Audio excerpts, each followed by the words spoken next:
దేవునికి స్తోత్రము గానము చేయుటయే మంచిది.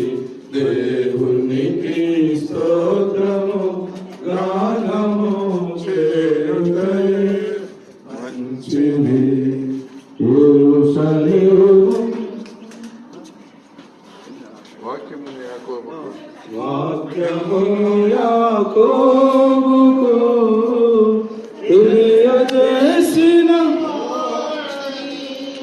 వాక్యమును యాకోబుకు తెలియజేసిన పిల్లలు ముందుకు రావాలి. సండే స్కూల్ పిల్లలంతా మీ కొరకే గట్టింది. రండి త్వరగా పిల్లలందరూ రండి. పిల్లలు